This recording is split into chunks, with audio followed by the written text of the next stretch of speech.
All right. Welcome, everyone. Joining live. Just finishing setup and making sure everything is flowing.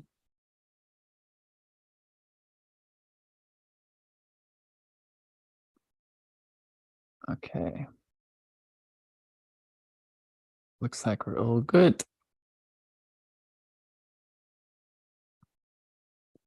All right. Let's get into it. Beautiful souls. Starting recording in 3, 2, and 1.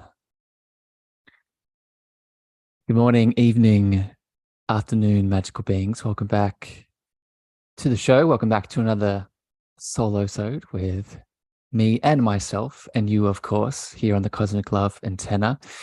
Today's solo-sode chat and transmission is a new kind of conversation, a new kind of episode today that I'm really excited to share with you and go deep into all of the spiritual and emotional feels.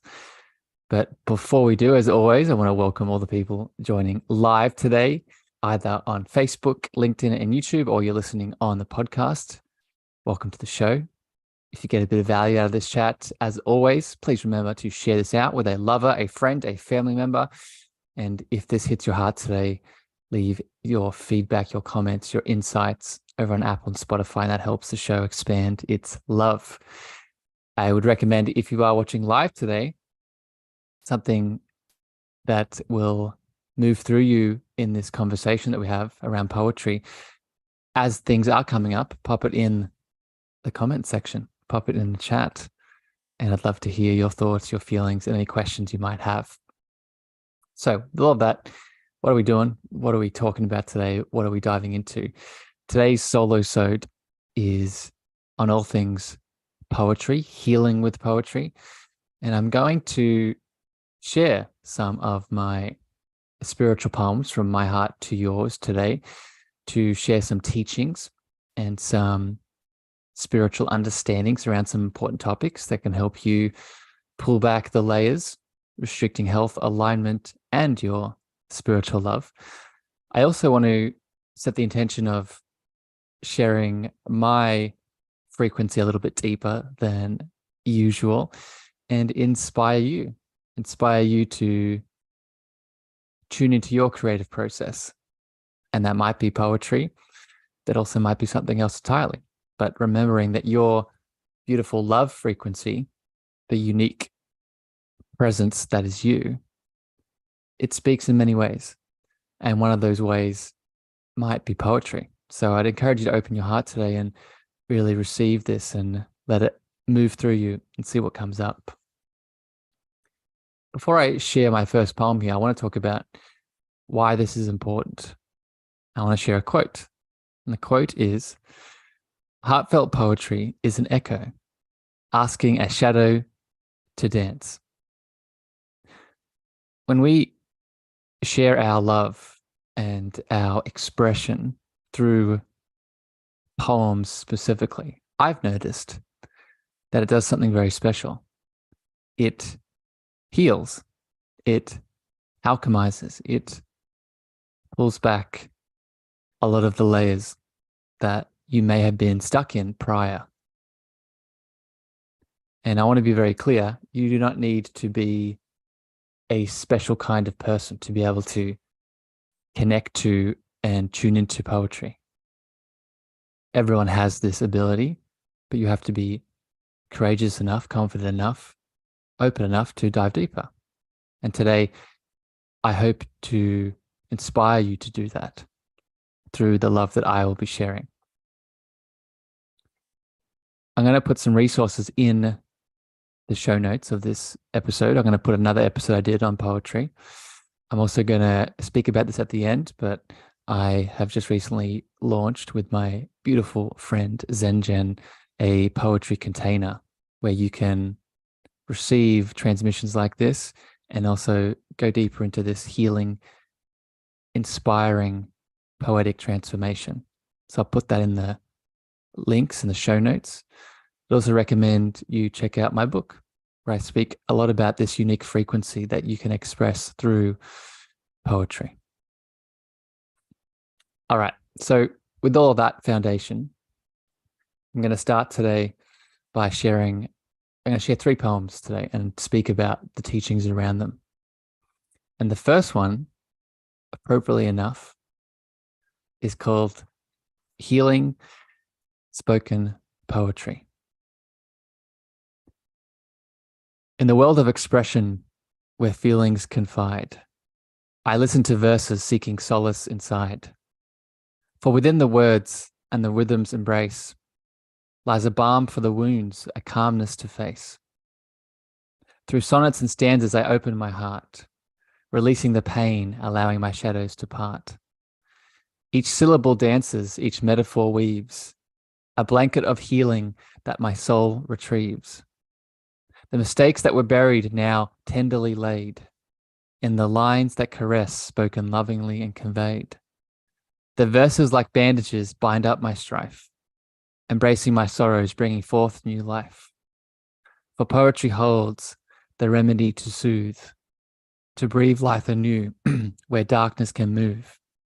So let the verses flow, let the healing commence, as poetry becomes my graceful defense.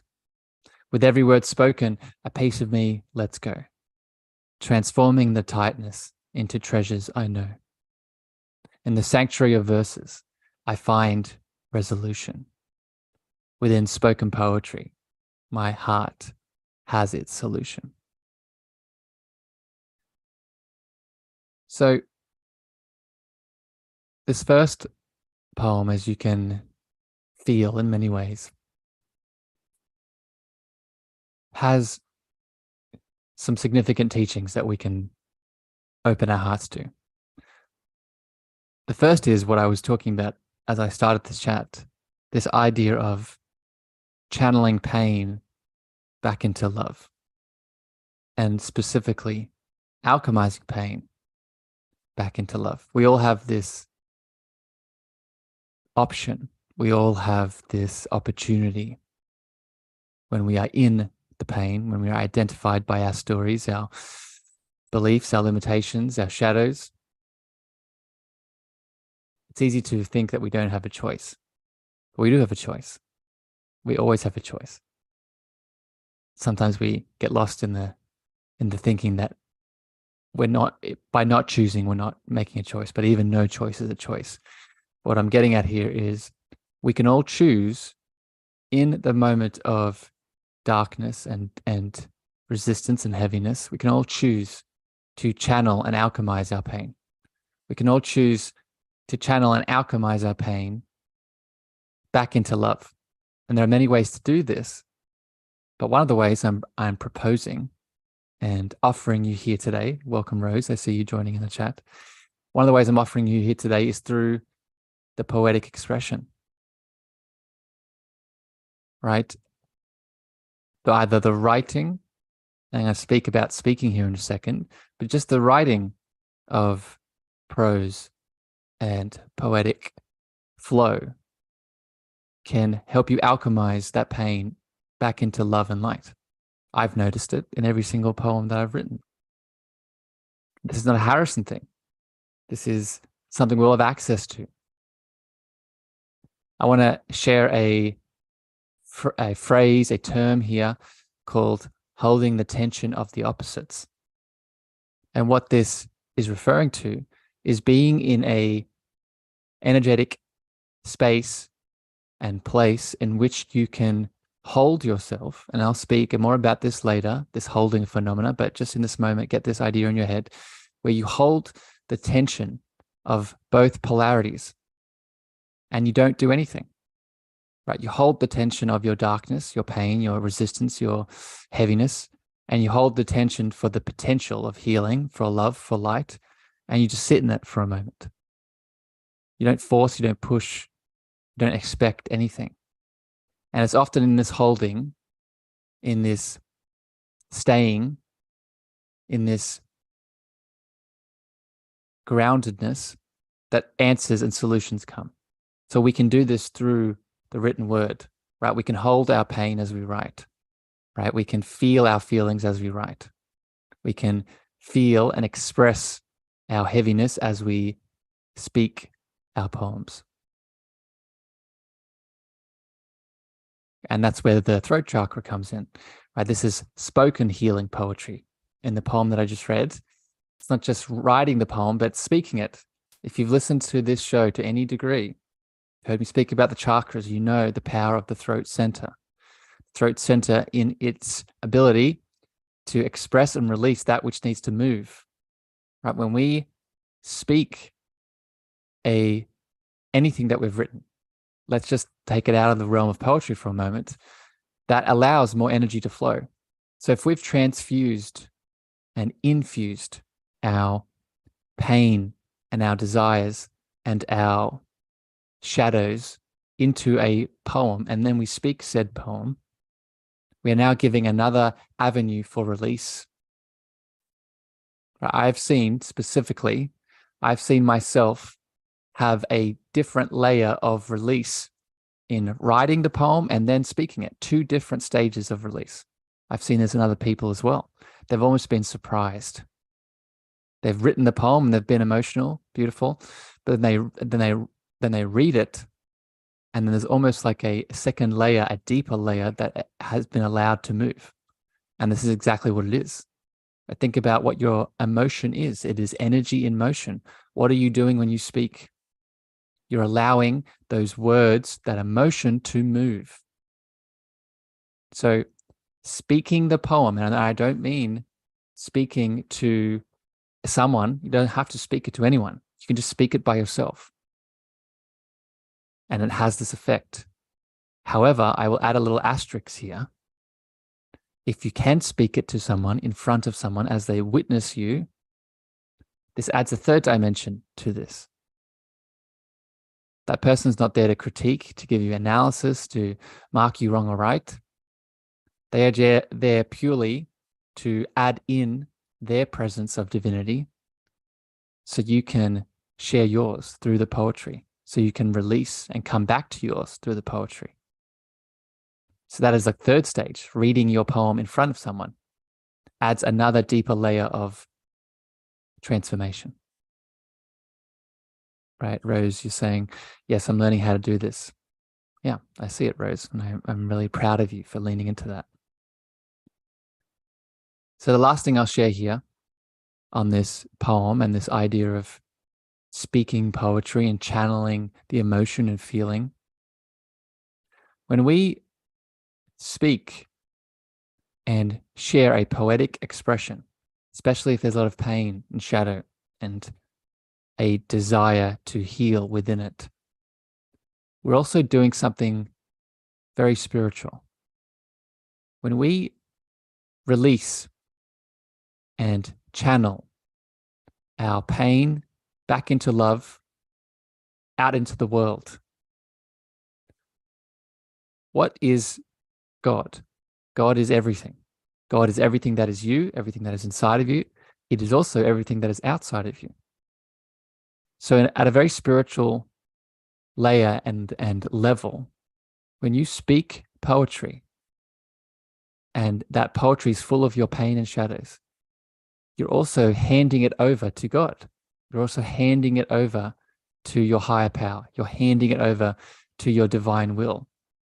And you're not just handing it over, you're having faith that you can actually let go.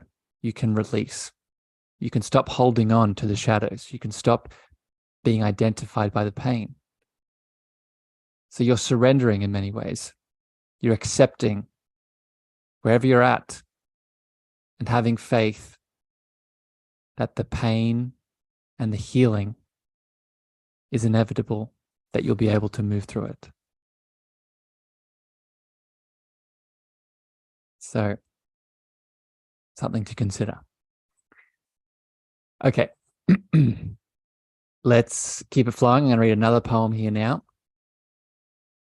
with the intention of sharing some teachings around it. Again, If you're joining live, if anything pops up for you, any comments, any questions, any feelings around these poems, pop them in the comment section. I'd love to hear your beautiful expression and voice. Next poem is called Creative Loving Awareness. In the field where creation is woven, a masterpiece of life is seen, where hearts become the artisans, crafting expansion that's evergreen. Through the lens of loving awareness, we shape the colors and their hue, with graceful strokes of compassion, manifesting a reality that's divinely true. In every moment, a choice is made to perceive the bliss and empathy, to flow with the light of understanding and manifest a realm of harmony. But when we gaze with eyes of love, the standard shifts to perfection. Fear and tension swells to magic, and the greatest potential, our direction. With open hearts as our brushes and kindness as our guiding hand, we paint a canvas of collective unity straight from this caring wonderland. So with our realm of loving creation, we find purpose and our space to nurture and hold each other and witness our divinity take its place. Thus, let us wield our creative awareness with reverence and boundless awe. For through our eyes of observation, we manifest a reality blissful for all. Because this is a boundless tapestry, we as the weavers of our fate, through observational pause and presence, a world of love we now consecrate.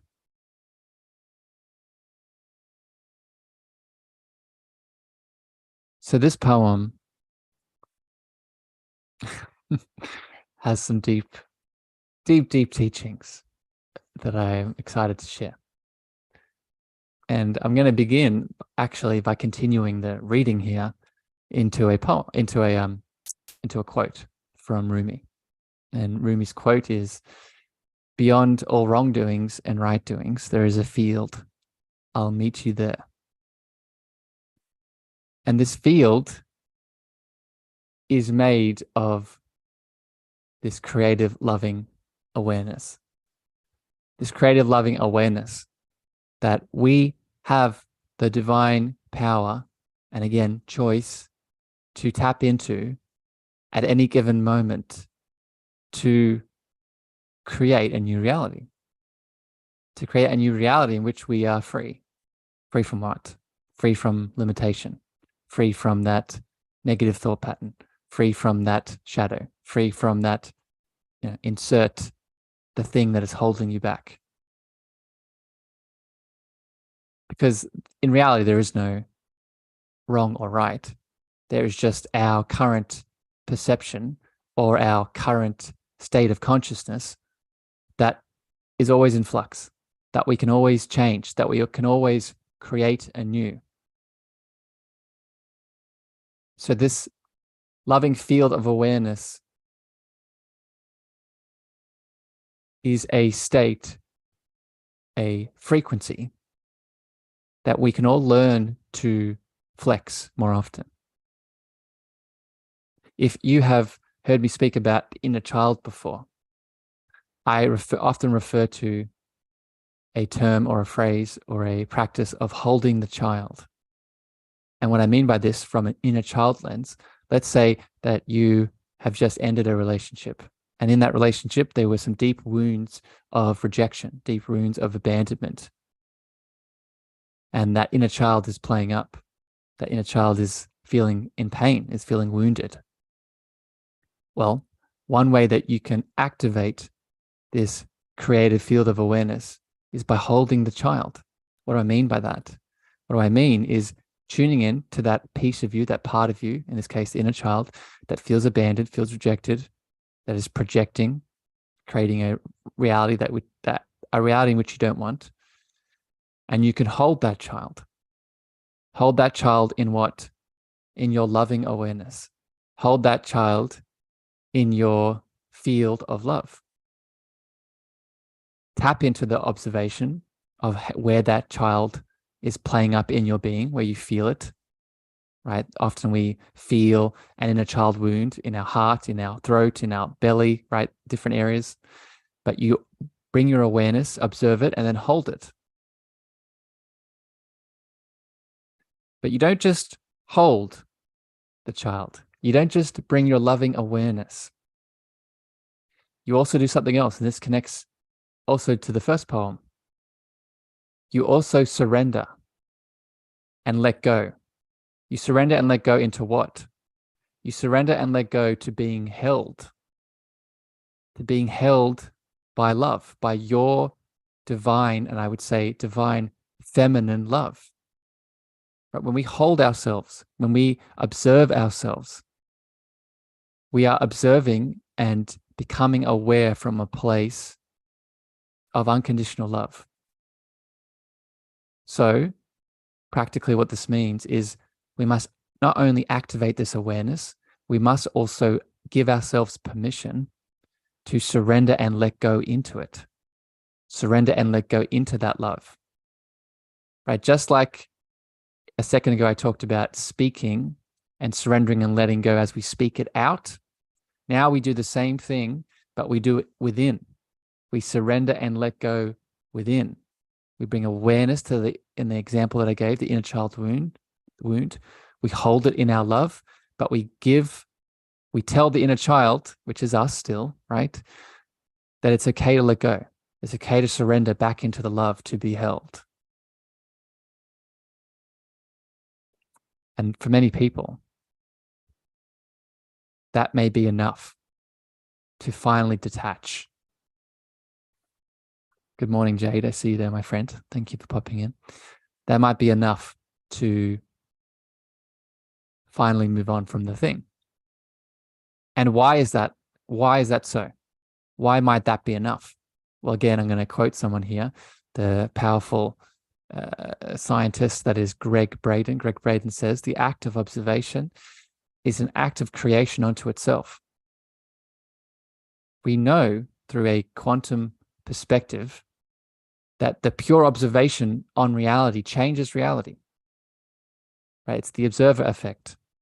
The act of observing something from an unconditional state changes said state.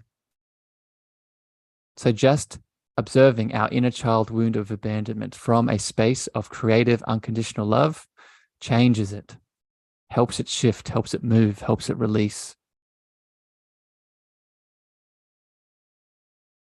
This is why this creative loving awareness can be so powerful. But let's keep going here, because I don't want to just speak about just in the feminine, because the feminine in many cases is this unconditional loving awareness, is the feeling, is the surrender, is the letting go, is the being. That's all the divine feminine in many ways. But we aren't just the divine feminine. Some of us, after that observation, that loving awareness, some of us will need to take action. I'll give an example. Let's say that let's use that relationship, and you had that inner child wound of rejection and abandonment come up. Maybe in the 3D world, there is abuse happening, and there needs to be some action taken so further pain is not perpetrated. So once you connect into this creative awareness, you surrender, you release, you move through the wounds of abandonment and rejection. You then you come back into the 3D body, and you come back into the physical to take inspired action. And that inspired action for you may be setting boundaries, right? Detaching from said person, right? Walking away, leaving a relationship, moving on, speaking out to someone, calling someone, right? You get the idea. This is all action. But it's not any action. It's inspired action. Inspired action that overspills and releases from your full cup of love, and is usually accompanied with intuition. So an intuitive, inspired action to be taken. But and this is so important because we're all asking, what is the step I need to take? What is the one thing I need to do? Some of us fall into, and the last poem I'll speak about this, but some of us fall into over-analysis. We think about all the things. We have all of these beautiful ideas, things to do, but we do none of them. It's because we're not taking the inspired, intuitive action. And this comes in this state. Connect in to the creative awareness. Usually that creative, inspired action comes up to take.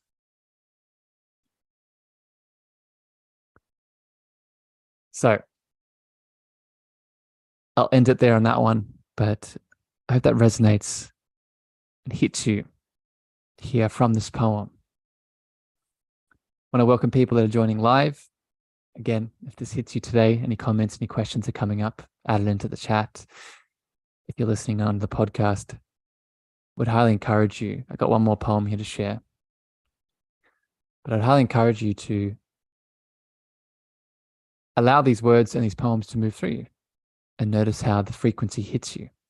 Speaking of inspired action, they may invite a certain kind of choice that you need to make or an action you need to take, as I spoke about a second ago. Okay, so the last poem here is over-analysis paralysis. In the depths of my ego, I hide and percolate, lost in shoulds and coulds, too hard to articulate. Over-analyzing each moment and turn gone awry, caught in a cycle, afraid to know why. But then I discovered a path to reclaim, a choice to break free from this endless refrain, to let go of worries, release all of my strain, and embrace a healing action like gentle drops of rain. No longer confined by the commotion of thinking, I choose to heal in this moment to keep my heart from sinking. For life's too wondrous to waste in the prediction, in self-imposed prisons of doubt and its addiction. I now understand the healing journey to take, a commitment to oneself, a divine choice I get to make. Blossoming of expansion, coloring a new day. I choose to embrace the beauty of soothing my own way. So I release the grip of analysis and yearning and dance with the rhythm of a new love that's churning, no longer stuck in the cycles of my mind. I rise above it all, leaving my separation behind. For in this realm of thinking and loving healing, let's choose to take action and keep our hearts open to feeling. This poem, if you've been listening, flows beautifully on from what we were just speaking about. And it continues this story that we all find ourselves in of, I need to keep finding and doing the thing. Otherwise, I'm broken. Otherwise, I'll remain unhealed. Otherwise, I'll remain in this pain. And while we have to be open to the inspired action to take, as I spoke about in the second poem, we also have to remember that doing nothing, that stopping for a moment, feeling, and just integrating in itself is a step that we can take. Just like we can get stuck in all the ideas coming in and not taking any action, we can also get stuck in having to think we need to take action all the time. We have to find the thing to do. We have to analyze and get it done, or else we'll be judged, or else we won't be enough, or else we won't get to the thing in time. So the first teaching here is realizing that you are enough, you are worthy, you are already all the things already. Yes, we get to take choice and step forward, continue through our shadows, continue having this beautiful experience as a soul that we are. But paradoxically and simultaneously, even if we didn't do any of those things, we would still be enough, we'd still be worthy, we'd still be valuable. So it's really sitting in that for a moment, sitting in that feeling, that enoughness.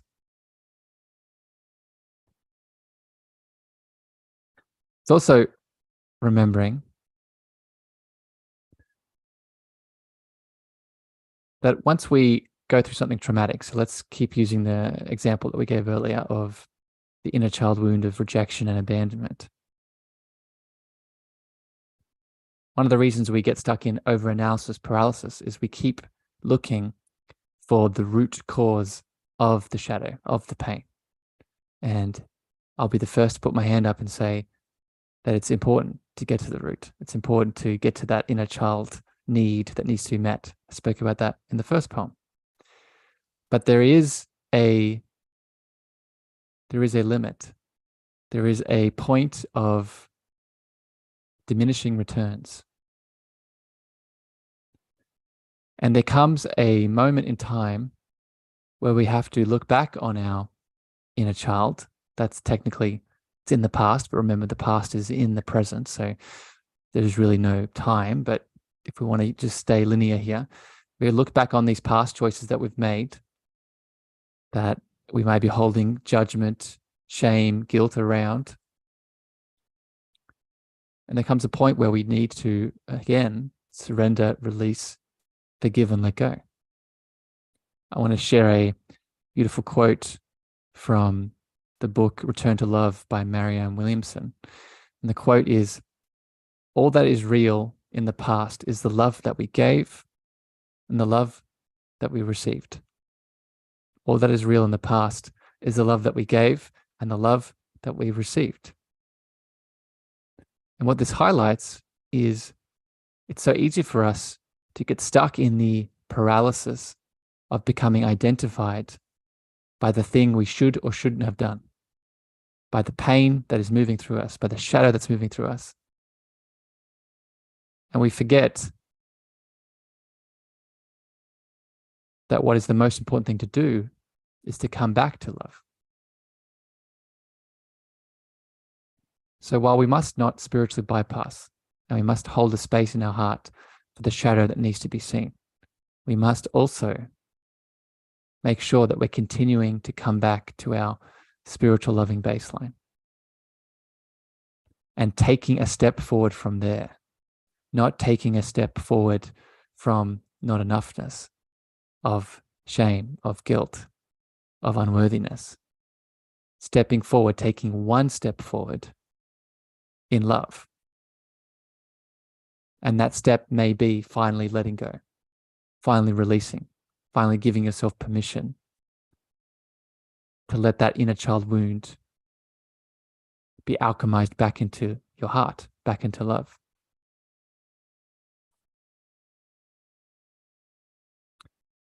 The last teaching here with this poem is the understanding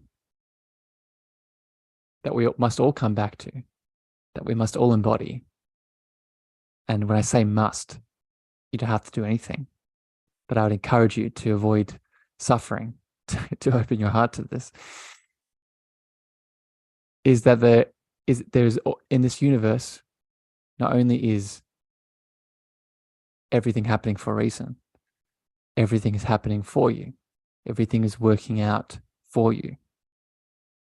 Many reasons for this. One of them, the biggest one, is the universe is you, right? The universe outside of you is a reflection of you, right? Everything is God, including you, and everything outside of you. But the other point here is that judgment, that shame, that guilt, that overanalysis of the past event, often we get stuck in the paralysis of it because we think we are wrong. We think that that, quote, bad experience means we are a bad person, means we have something to repent. We have something that we have a cross against our name because of. So we fear judgment.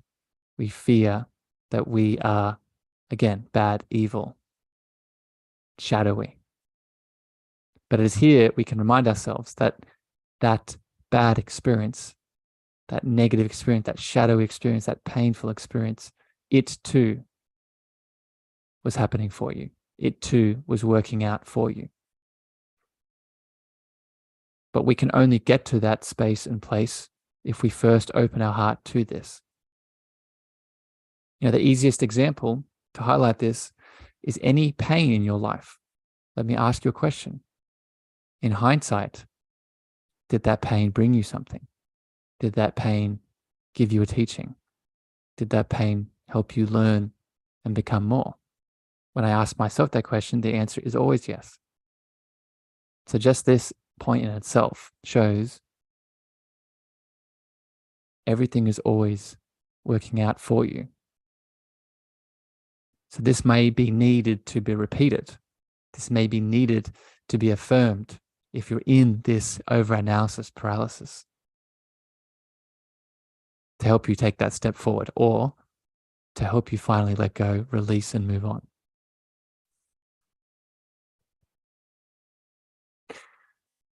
So they're my 3 poems that I wanted to share with you today, and the teachings, spiritual guidance I had around them. I hope they hit your heart. I hope they activated some of your own creative expression here today. I'm going to end as I always do, but through this poetic lens today to inspire you. Don't just feel and understand these teachings, but let's do 2 things. Let's either take some inspired action on them, or give yourself permission to let go, surrender, and release something that was holding you back. And I'll get even more specific. I would encourage you, if you feel called, to do some of your own writing, to do some of your own poetic expression. If this is something you want to go deeper into, you want help around, I'd encourage you to head over to my website. You'll see a link in the show notes. Head over to my website and click on the Cosmic Heart Drive and join our poetry container. The beautiful Zen Jen and I are holding this container to share transmissions, but also inspire, rejuvenate, heal, and help you connect into this creative, stress-relieving expression that you have inside of you. So click on that link and you can have a free trial and tune into the frequency of this poetic dance. I'd also ask you to implement some of these teachings here today from the poems and let me know how it goes.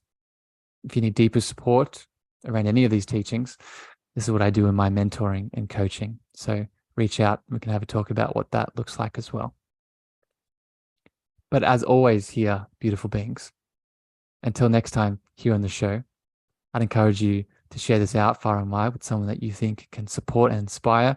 But regardless, I send you love, I send you light, and we'll see each other again very soon. Bye, everyone.